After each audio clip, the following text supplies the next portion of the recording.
अभी की सरकार अन्नदाता बोलती है।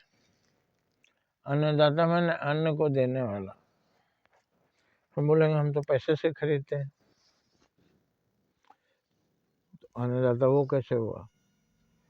पैसा है आपके पास, पैसा नहीं खा सकते, अन्न खाएंगे। हम अपने पैसे से ही लेते हैं, लेकिन हमारी भले मनसाहत ये है, सदविचार ये है कि अगर हम चावल खा रहे हैं तो याद आएगी किसान की, जिसने 6 महीने मेहनत किया, पानी कीचड़ में काम किया, तो धान उपजाया, उस धान से ही ये चावल बनकर आया। जो भी अनाज हम देखते हैं, दाल, गेहूँ, ये सब जब खाते हैं, सारी सारी चीज़ें इसी सब में मिलती हैं पकवान के रूप में। तो सभी चीज़ों का उत्पादन करने वाला किसान ही है। तो जो हमारे लिए उपयोगी काम करता है, उसको हम उसके लिए सिर्फ पैसे देकर छुट्टी नहीं पाते, उसको धन्यवाद भी देते हैं, सम्मान भी देते हैं। तरह से किसान सम्मान का भागी है, क्योंकि सब कुछ आप जो कपड़े पहन रहे हैं, कपास को उगाने वाला किसान है। और मैं तो कह रहा हूँ जितनी चीज़ें हम लोग उपभोग में ला रहे हैं, वो चाहे कारखानों में बनता हो, लेकिन वो भी, उनका भी एहसानमंद है हम, क्योंकि उन्होंने वो चीज़ हम तक पहुँचाने में मदद की, हम उसका उपयोग कर रहे हैं।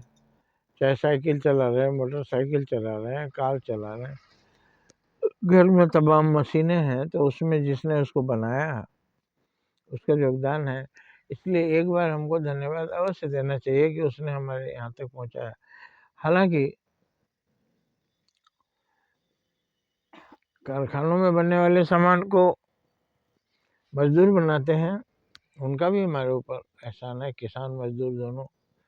लेकिन हमने उनको भी किसान कहा क्योंकि वो भी करते हैं, मगर उनसे ज़्यादा वो सेक्रीफाइस करते हैं जो खेतों में काम करते हैं। उनका ना कोई पीएफ मिलता है, ना कोई पेमेंट मिलता है,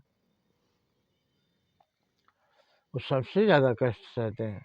तो जो सबसे ज़्यादा कष्ट सहकर हमारी सहायता करता है, वो सबसे ज़्यादा पूज्य है।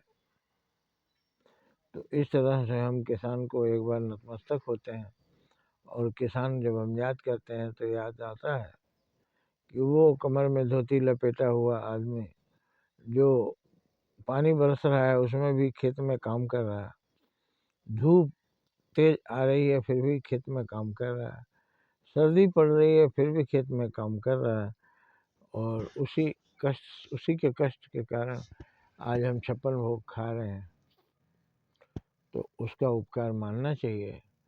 उपकार को मानने वाला कृतज्ञ कहलाता है, उपकार को नहीं मानने वाला कृतज्ञ कहलाता है। तो हम कृतज्ञ, एहसान फरामोश इस नाम से नहीं पुकारना पसंद करेंगे। हम एहसान मानते हैं जो हमारी सहायता करता है, और उसका सम्मान भी करते हैं। जय हिंद, जय भारत।